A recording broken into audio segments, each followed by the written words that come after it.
ಏನೂ ಇಲ್ರಿ ಇದ್ರಾಗ್ರಿ.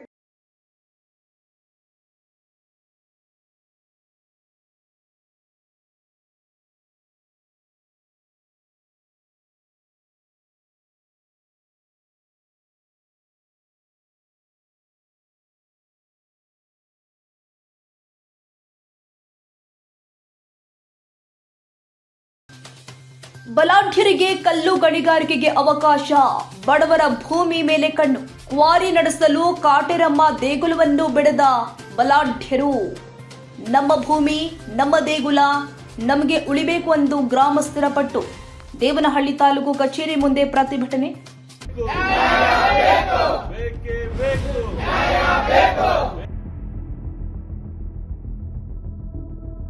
ದೇವನಹಳ್ಳಿ ತಾಲೂಕಿನ ಬ್ಯಾಡ್ರಹಳ್ಳಿ ಸರ್ವೆ ನಂಬರ್ 18ರಲ್ಲಿ ವಿವಾದ. ದೇಗುಲ ಅಡ್ಡಿ ಆಗಿರುವ ಕಾರಣ ಧ್ವಂಸಕ್ಕೆ ಪ್ಲಾನ್. ಈಗಾಗಲೇ ಇದೇ ಸರ್ವೆ ನಂಬರ್ನಲ್ಲಿ ಆಶ್ರಯ ಯೋಜನೆಯಲ್ಲಿ ಸೈಟ್ ಮಂಜೂರು, ಜನ ವಾಸಿಸಲು ಸೈಟ್ ಕೊಟ್ಟು ಈಗ ಕಲ್ಲು ಗಣಿಗಾರಿಕೆಗೆ ಅನುಮತಿ ಕೊಟ್ಟಿರುವ ಆಡಳಿತ, ಕಾನೂನು ಉಲ್ಲಂಘನೆ ಮಾಡಿ ಅವೈಜ್ಞಾನಿಕವಾಗಿ ಅನುಮತಿ ಕೊಟ್ಟಿರುವ ಅಧಿಕಾರಿಗಳ ವಿರುದ್ಧ ಸ್ಥಳೀಯರು ಗರಂ ಆಗಿದ್ದಾರೆ. ಕೂಡಲೇ ಅನುಮತಿ ಹಿಂಪಡಿಬೇಕು, ದೇಗುಲ ಸೈಟ್ ನಮಗೆ ಉಳಿಬೇಕು ಅಂತ ಆಗ್ರಹ. ಬೆಂಗಳೂರು ಗ್ರಾಮಾಂತರ ಜಿಲ್ಲೆ ದೇವನಹಳ್ಳಿ ತಾಲೂಕು ಕಚೇರಿ ಎದುರು ಪ್ರತಿಭಟನೆ. ಬ್ಯಾಡ್ರಹಳ್ಳಿ ಸರ್ವೆ ನಂಬರ್ 18ರಲ್ಲಿ ಸರ್ಕಾರಿ ಗೋಮಾಳ ಜಾಗ ಆಗಿದ್ದು ಅದು ಕಣದ ಜಾಗ ಆಗಿರ್ತದೆ. ಮತ್ತೆ ಅದ್ರ ಪಕ್ಕದಲ್ಲಿ 5 ಎಕರೆ 23 ಗುಂಟೆ ನಮ್ದು ಆಶ್ರಯ ಕಂಪನಿನಲ್ಲಿ ಮಂಜೂರಾಗಿ ನಮ್ ಜನಗಳಿಗೆಲ್ಲ ಹಕ್ಕುಪತ್ರ ಕೊಟ್ಟಿರ್ತಾರೆ. ಆ ಜಾಗದಲ್ಲಿ ಯಾರೋ ಬಲಾಢ್ಯರಿಗೆ ಆ ಬಂಡೆನ ಗ್ರಾಂಟ್ ಮಾಡಕ ನಮ್ಗೆಲ್ಲ 2 ಎಕರೆ 20 ಗುಂಟೆ ಪ್ರಪೋಸಲ್ ಕಳಿಸಿದ್ದಾರೆ. ನಾವು 2024 ಜನವರಿ ತಿಂಗಳಲ್ಲಿ ಅದಕ್ಕ ಮೈಟ್ಸಾಳ್ ಜುಲೈಯಲ್ಲಿ ತಾಲೂಕ್ ಆಫೀಸ್ ಅಲ್ಲಿ ಡಿಸಿ ಆಫೀಸ್ ಅಲ್ಲಿ ಮತ್ತೆ ಎಲ್ಲಾ ಕಡೆ ನಾವು ಅಧಿಕಾರಿಗಳನ್ನ ಭೇಟಿ ಮಾಡಿ ಊರ್ ಗ್ರಾಮಸ್ಥರೆಲ್ಲ ಒಂದು 200 ಜನ ಹೋಗಿ ಅದು ಮಾಡಬಾರ್ದು, ನಮ್ ಜನಗಳಿಗೆ ತೊಂದರೆ ಆಗ್ತದೆ, ಪಕ್ಕದಲ್ಲಿ ನಾವು ಕೃಷಿ ಚಟುವಟಿಕೆಗಳು ಮಾಡ್ತೀವಿ, ಪಕ್ಕದಲ್ಲಿ ತೋಟಗಳಿದೆ, ಆ ಧೂಳು ಬರೋದ್ರಿಂದ ನಮ್ಗೆ ತುಂಬಾ ತೊಂದರೆ ಆಗ್ತದೆ, ಹಸು ದನ ಕರಿಗಳು ಹೋಗಿ ಅಲ್ಲಿ ಸಾಯ್ತವೆ ಅಂತೆಲ್ಲ ಹೇಳಿದಿವಿ. ಆದ್ರೆ ಅವರೆಲ್ಲ ಪ್ರಪೋಸಲ್ ಮಾಡಿದ್ದಾರೆ. ಮತ್ತೆ ಅವ್ರನ್ನೆಲ್ಲ ಪ್ರಪೋಸಲ್ ಮಾಡಿ ಕಳಿಸಿ ನಾವು ಆ ಪಕ್ಕದಲ್ಲಿರೋಂತ ಒಂದು ದೇವಸ್ಥಾನ ಕಟ್ಟಿದೀವಿ. ಆ ದೇವಸ್ಥಾನ ತೆರವುಗೊಳಿಸಬೇಕಂತ ಹೇಳ್ಬಿಟ್ಟು ತಹಶೀಲ್ದಾರ್ ಸಾಹೇಬರು ಒಂದು ಆರ್ಡರ್ ಮಾಡಿದ್ದಾರೆ. ಅವ್ರು ನಾವ್ ಇಷ್ಟು ಜನ ಹೋಗಿ ಕೇಳ್ಕೊಂಡ್ರು ಒಂದು ಇದು ಮಾಡ್ಲಿಲ್ಲ, ನಾವು ತೆರವುಗೊಳಿಸ್ತೀನಿ ಅಂತ ಹೇಳ್ತಾರೆ. ಇದೇ ತಾಲೂಕಲ್ಲಿ ಒಂದ್ ಕಡಿಮೆ ಇದ್ರೂ ಒಂದು 1000 ದೇವಸ್ಥಾನಗಳು ಅನಧಿಕೃತವಾಗಿ ಸರ್ಕಾರಿ ಗೋಮಾಳದಲ್ಲಿ ಕಟ್ಟಿದ್ದಾರೆ. ಆದ್ರೆ ಅದ್ ಯಾವ್ದನ್ನು ತೆರವುಗೊಳಿಸ್ತಾ ಇಲ್ಲ ಇವರು ಅಧಿಕಾರಿಗಳು. ಆದ್ರೆ ಇವತ್ತು ನಮ್ದು ಬ್ಯಾಡ್ರಹಳ್ಳಿ ಗ್ರಾಮದಲ್ಲಿ ಕಟ್ಟಿರೋಂತ ಒಂದು ದೇವಸ್ಥಾನನ ತೆರವುಗೊಳಿಸ್ತೀನಿ ಅಂತ ಹೇಳ್ತಾ ಇದಾರೆ. ಯಾವ್ದೇ ಕಾರಣಕ್ಕೂ ನಮ್ ದೇವಸ್ಥಾನನ ತೆರವುಗೊಳಿಸಬಾರ್ದು. ಆ ಬಂಡೆ ಜಾಗ ಉಳಿಬೇಕು ನಮ್ಗೆ. ಆ ರಾಗಿ ಏನು ಬಡವರು ಕೃಷಿ ಚಟುವಟಿಕೆ ಮಾಡ್ತಾರೆ ಅದು ಶಾಶ್ವತವಾಗಿ ನಮ್ಗೆ ಉಳಿಬೇಕು. ಅಲ್ಲಿ ಬಡವರಿಗೆ ಏನು ಹಕ್ಕುಪತ್ರಗಳು ಕೊಟ್ಟಿದ್ದಾರೆ ಆ ಜಾಗನ ಉಳಿಬೇಕಂತ ಹೇಳಿ ನಾನು ಗ್ರಾಮಸ್ಥರ ಪರವಾಗಿ. ಸರ್ ಅದು ಅನಧಿಕೃತ ಏನಿಲ್ಲ, ಇದು 100 ವರ್ಷದಿಂದನೂ ನಮ್ಮ ಬಂಡೋಡಿ ಊರಿಲ್ಲ ಇದ್ದಾರೆ. ಕುರಿ ದೇವರು ಕಡಿಮೆ ಆದ್ರೂ 100 ವರ್ಷದಿಂದ ಮಾಡ್ತಾ ಇದ್ರಿ ನಾವು. ಏನು ಜಾನುವಾರುಗಳಿಗೆ ಕುರಿಗಳಿಗೆ ಏನು ಕಾಯಿಲೆ ಬಂದಾಗ ಅಲ್ಲಿ ಏನು ನಾವು ಎಲ್ಲ ಒಂದು ಇದ್ ಮಾಡಿ ಅದು ಕುರಿದು ಕಳ್ಳನ ಬಂಡೆ ಸುತ್ತು ಹಾಕಿ ನಾವೆಲ್ಲ ಇದು ಜಾತ್ರೆ ತರ ಮಾಡ್ತಾ ಇದ್ವಿ. ನಾವು ಇವತ್ ಕಟ್ಟಿರೋದಲ್ಲ, ಒಂದ್ 200-300 ವರ್ಷದಿಂದನೂ ಅದು ದೇವಸ್ಥಾನ ಅಲ್ಲಿದೆ. ಅಲ್ಲಿ ಕಲ್ಲು ಚಿಕ್ಕದ ಗುಡಿ ಇತ್ತು, ಇವಾಗ ನಾವು ಅದು ಇಟ್ಕೆನಲ್ಲಿ ಕಟ್ಕೊಂಡಿದೀವಿ ಅಷ್ಟೇ. ಇಲ್ಲ ಸರ್, ಇದು ಒಬ್ರು ವಿಜಯ್ ಕುಮಾರ್ ಅವ್ರ ಹೆಂಡತಿ ಹೆಸರು ಸರಸ್ವತಿ ಅನ್ನೋರಿಗೆ ಪ್ರಪೋಸಲ್ ಆಗಿದೆ. 2 ಎಕರೆ 20 ಗುಂಟೆ ನಾವು ತಕರಾರು ಅರ್ಜಿ ಕೊಟ್ರು. ಅಲ್ಲಿ ಏನು 90% ಹಕ್ಕುಪತ್ರಗಳಲ್ಲಿ ಏನಿದೆ ಒಂದು 30 ಅಡಿ ದೂರ ಇದೆ ಇದಕ್ಕೆ. ಅವ್ರು ಹೇಳ್ತಾರೆ ತಹಶೀಲ್ದಾರ್ ಸಾಹೇಬ್ರು ಅದು ಕಡಿಮೆ ಆದ್ರೂ 100 ಮೀಟರ್ ಇರಬಾರ್ದು ಅಂತಾರೆ. ಅಲ್ಲಿಗೆ 330 ಅಡಿ ಬರಬೇಕು. ಅಲ್ಲಿ 30 ಅಡಿ ದೂರಕ್ಕಿರೋದನ್ನ ಪ್ರಪೋಸಲ್ ಮಾಡಿ ಸರ್ಕಾರಿ ಅಧಿಕಾರಿಗಳು ಹಣದಾಸಿಗಳಿಗೆ ಈ ತರ ಕಳಿಸಿದ್ದಾರೆ. ಈ ತರ ಯಾವ್ದೇ ಕಾರಣಕ್ಕೂ ರಾಜಕೀಯ ದುರುದ್ದೇಶ ಇರ್ಬೋದು.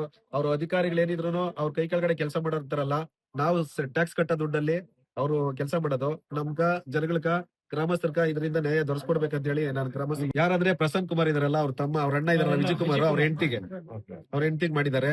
2 ಎಕರೆ 20 ಗುಂಟೆ ಮಾಡಿದ್ದಾರೆ. ಸರ್ ಇವ್ರು ಏನಾಗಿದ್ದಾರೆ ಅಂದ್ರೆ ಅಧಿಕಾರಿಗಳನ್ನ ಅವರೇ ಹಾಕ್ಸಿದ್ದಾರೆ ಇಲ್ಲಿಗೆ. ಅವ್ರು ದುಡ್ಡು ಕೊಟ್ಟು ಇಲ್ಲಿ ಹಾಕ್ಸ್ಕೊಂಡ್ ಬಂದಿರ್ತಾರೆ. ಇವ್ರು ಅವ್ರ ಮಾತ್ ಕೇಳಂತ ತರ ಕೆಲಸ ಮಾಡ್ತಿದಾರೆ ಎಲ್ಲ ಸರ್ಕಾರಿ ಅಧಿಕಾರಿಗಳು. ಇದು ಯಾವ್ದೇ ಕಾರಣಕ್ಕೂ ಸರ್ಕಾರ ಇದ್ರ ಮುಂದೆ ಎಚ್ಚೆತ್ಕೊಬೇಕು. 68 ವರ್ಷ ಆಗಿದೆ.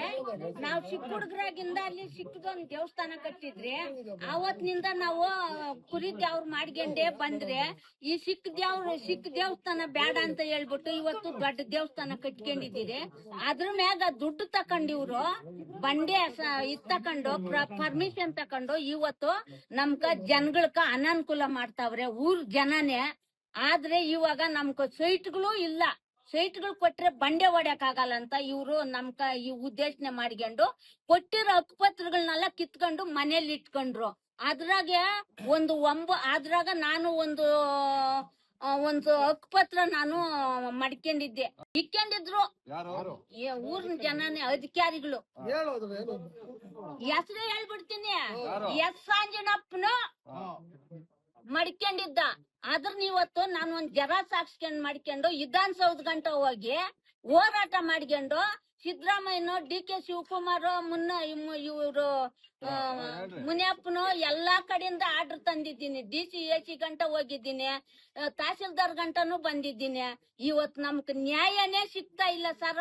ಯಾದ್ರು ನಮ್ ಬಡವರು ಬಗ್ಗರ್ನ ಮುಂದರಿಯಕ್ ಬಿಡ್ತಾ ಇಲ್ಲ. ಬ್ಯಾಡ್ರಳ್ಳಿ ಜನ ಎಲ್ಲನ ಉಂಟ, ಅವರು ದುಡ್ಡು ತಕೊಂಡ್ ತಿಂದವ್ರ ಸರ್. ದುಡ್ಡು ತಕೊಂಡ್ ತಿಂದಿರೋ ಹೊತ್ತಿಗೆ ಇವತ್ತು ನಮ್ ಕಡೆ ನ್ಯಾಯ ಮಾತಾಡ್ತಾ ಇಲ್ಲ. ಬಂಡೆ ಉಳಿಬೇಕು ನಮ್ಕ. ನಾವ್ ಸೈಟ್ಗಳು ಬರ್ಬೇಕು. ಬಡವ್ರ ಬಗ್ರು ನಾವೇನು ತೊಂದ್ರೆ ಕೊಟ್ಟಿರ್ಲ, ಆದ್ರೆ ಬಡವ್ರ ಬಗ್ಗರ್ ತೊಂದ್ರೆ ಕೊಡ್ತಿರೋರು ನಮ್ಮೂರ್ ಜನದಾಗ ಎಸ್ಸಾಂಜಿನಪ್ಪನ ಮಾತ್ರ. ಬಿಎನ್ಆರ್ ಪಬ್ಲಿಕ್ ಸ್ಕೂಲ್ SSLC ಫಲಿತಾಂಶದಲ್ಲಿ ಭಾವನಾ TS 625ಕ್ಕೆ 625 ಅಂಕಗಳನ್ನು ಗಳಿಸುವ ಮೂಲಕ ರಾಜ್ಯಕ್ಕೆ ಪ್ರಥಮ ರ್ಯಾಂಕ್ ಪಡೆದ ಶಾಲೆ ಎಂಬ ಹೆಗ್ಗಳಿಕೆಗೆ ಭಾಜನವಾಗಿದೆ. 2026-27ನೇ ಶೈಕ್ಷಣಿಕ ಸಾಲಲ್ಲಿ ಮಾಂಟೆಸರಿಯಿಂದ 10ನೇ ತರಗತಿವರೆಗೆ ಪ್ರವೇಶಾತಿಗಳು ಪ್ರಾರಂಭ ಆಗಿದ್ದು, ಕೆಲವು ಪ್ರವೇಶಾತಿಗಳು ಲಭ್ಯ ಇದೆ. ಪ್ರತಿಭಾನ್ವಿತ ಮಕ್ಕಳಿಗೆ ವಿದ್ಯಾರ್ಥಿ ವೇತನದ ಸೌಲಭ್ಯ ಇದೆ. ಒಮ್ಮೆ ಭೇಟಿ ನೀಡಿ. BNR public school, Babanna layout, Mallasandra, T Dasarahalli, Bengaluru.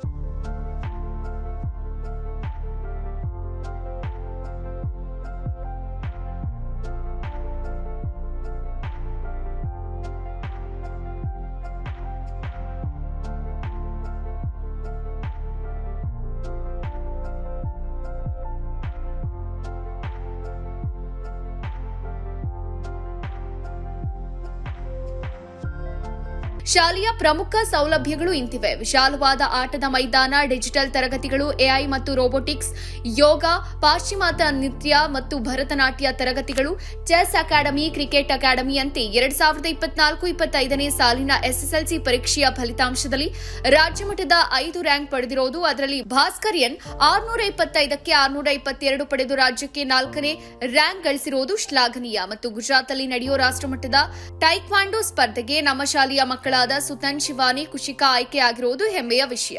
BNR ಶಾಲೆ ಗುಣಾತ್ಮಕ ಶಿಕ್ಷಣವನ್ನ ನೀಡುವಲ್ಲಿ ಯಶಸ್ವಿಯಾಗಿದೆ.